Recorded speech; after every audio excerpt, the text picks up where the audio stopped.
வணக்கம், எல்லாரும் எப்படி இருக்கீங்க? நீங்கள் நம்ம கிச்சனில் பார்க்கப்போ ஸ்நாக்ஸ் ப்ரிப்பரேஷன் எப்படி பண்ணுறது பார்க்க போகிறோம். பன்னீரை வச்சு நம்ம நிறைய கறி ப்ரிப்பரேஷனாக பண்ணியிருக்கோம்ல, ஆனால் இன்றைக்கி நம்ம பார்க்க போகிறது பன்னீர் 65 எப்படி பண்ணுறது பார்க்க போகிறோம்.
இந்த பன்னீர் 65 பண்ணும்போது முக்கியமாக கவனிக்க வேண்டிய விஷயம் என்னென்னா, இந்த பன்னீர் நீங்கள் கட் பண்ணி முடித்த பிறகு அந்த புளிப்புத்தன்மை இருக்கா இல்லைன்னு செக் பண்ணுங்கள். அந்த புளிப்புத்தன்மை எப்படி இருக்குன்னு சொல்லி நம்ம செக் பண்ணுறதுக்கு நம்ம என்ன பண்ணால் ஃபஸ்ட்டு கட் பண்ணுவோம். கட் பண்ண உடனே அந்த கட் பண்ண சைடில் புள்ளியாக இருந்ததுன்னா அப்போது அந்த புளிப்புத்தன்மை இருக்குன்னு அர்த்தம். அதாவது புளிச்ச பன்னீரில் தான் அந்த புள்ளியாக வரும். அதனால தான் உங்களுக்கு இந்த மாதிரி செக் பண்ணலாம். இந்த மாதிரி நிறைய ப்ராசஸ் இருக்குது நீங்கள் செக் பண்ணுறதுக்கு. ஒரு பேசிக்கான ஸ்டைலில் சொல்லியிருக்கேன். ஒன்று சாப்பிட்டு பார்த்தா தெரிஞ்சிடும், அப்படி இல்லைனா கட் பண்ணி நீங்கள் செக் பண்ணலாம். ஸோ இந்த மாதிரி பன்னீர் குவாலிட்டி நீங்கள் ஃபஸ்ட்டு செக் பண்ணிட்டு அதுக்கப்புறம் நம்ம யூஸ் பண்ணிக்க இந்த ஸ்பைசஸ் பவுடர்லாம் போட்டு நல்லா மேரினேட் பண்ணிவிட்டு அதுக்கப்புறம் ஃப்ரை பண்ணிட்டீங்கன்னா சூப்பராக இருக்கும். இப்போ இந்த டிஷ்ஷுக்கு தேவையான பொருட்கள் நம்ம என்னென்ன பார்த்தலாமா?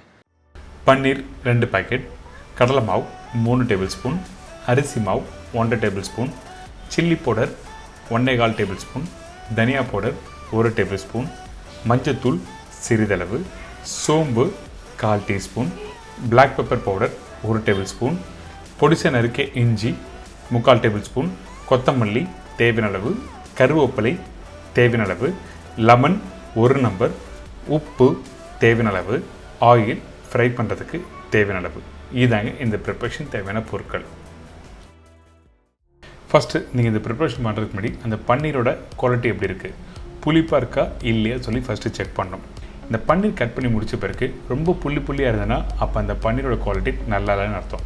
அதனால் நீங்கள் கட் பண்ணி முடித்த பிறகு சாப்பிட்டு பார்க்கலாம். அப்படி இல்லைன்னா நீங்கள் இந்த மாதிரி கட் பண்ணி பார்த்தாலே தெரிஞ்சிடும்.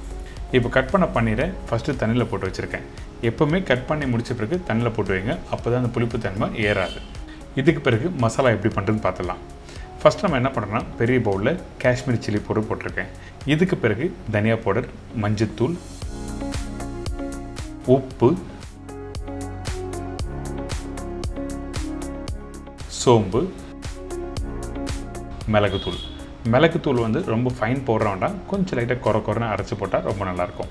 இதுக்கு பிறகு பொடிசாக கட் பண்ண கொத்தமல்லி, நறுக்கிய இஞ்சி பூண்டு பேஸ்ட், கடலை மாவு. இந்த கடலை மாவு அரிசி மாவு சொன்ன ரேஷியோ கரெக்டாக இருக்கட்டும். எப்பவுமே கடலை மாவு அதிகமாகவும் அரிசி மாவு கம்மியாக இருக்கும். அது மட்டும் இல்லை, இந்த கடலை மாவு அரிசி மாவு ரொம்ப அதிகமாக போட்டாலும் அந்த பன்னீரில் வேஸ்ட் ஆகிடும்.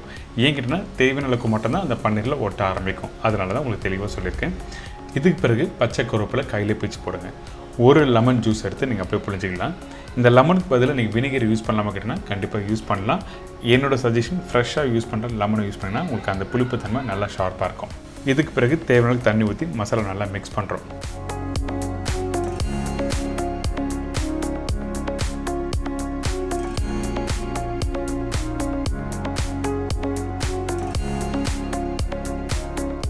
மசாலா ஃபஸ்ட்டு நல்லா மிக்ஸ் பண்ணுறேங்க.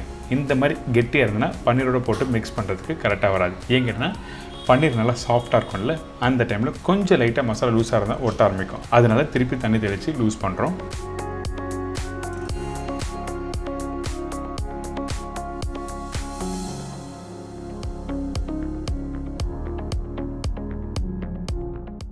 இப்போ மசாலா ரெடி ஆகிடுச்சு. இதுக்கு பிறகு கட் பண்ணி வச்சுருக்க அந்த பன்னீரை போட்டு மெதுவாக மிக்ஸ் பண்ணுங்கள்.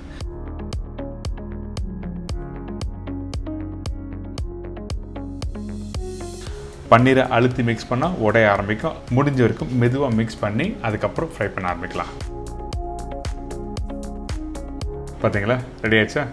இந்த இடத்துல முடிஞ்சால் நீங்கள் ஒரு ½ அன் ஹவர் நல்லா ரெஸ்ட் விடுங்க. அதுக்கப்புறம் ஃப்ரை பண்ண ஆரம்பிங்க. ஏங்கன்னா அந்த மசாலா ஊற அந்தளவுக்கு டேஸ்ட் நல்லாயிருக்கும். இதுக்கப்புறம் இந்த எண்ணெயில் ஃப்ரை பண்ணும்போது எண்ணெயோட டெம்பரேச்சர் நல்லா சூடாக இருக்கணும். சூடான எண்ணெயில் நீங்கள் பன்னீரை போட்ட உடனே அடுத்த ஒரு 4லேருந்து 5 நிமிஷம் ரெடி ஆகிடும். அதே டைமில் பன்னீரை ரொம்ப நேரம் ஃப்ரை பண்ணக்கூடாது.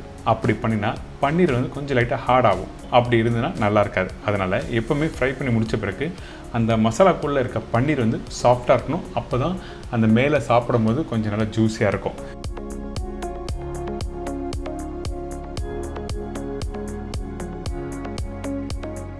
இன்றைக்கி ஒரு சூப்பரான ஸ்டைலில் இந்த பன்னீர் 65 எப்படி பண்ணி சொல்லி கொடுத்துருக்கேன். கண்டிப்பாக ட்ரை பண்ணி பாருங்கள், என்ஜாய் பண்ணுங்கள்.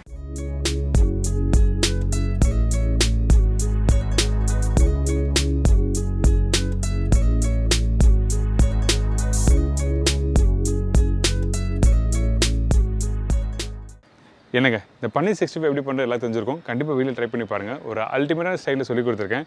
முக்கியமாக அந்த பன்னீர் நீங்கள் ஃப்ரை பண்ணும்போது அந்த கோட்டிங் கரெக்டாக அந்த கடலை மாவு அந்த அரிசி மாவு யூஸ் பண்ணிவிட்டு அந்த ஸ்பைசஸ் போட்டு எந்த அளவுக்கு போடணும்னு சொல்லிட்டு சொல்லி கொடுத்துருக்கேன். ட்ரை பண்ணி பாருங்கள். இதே மாதிரி நாளைக்கு இன்னொரு டிஷ்ஷை சந்திக்கிறேன். நன்றி, வணக்கம், see you, bye bye, take care.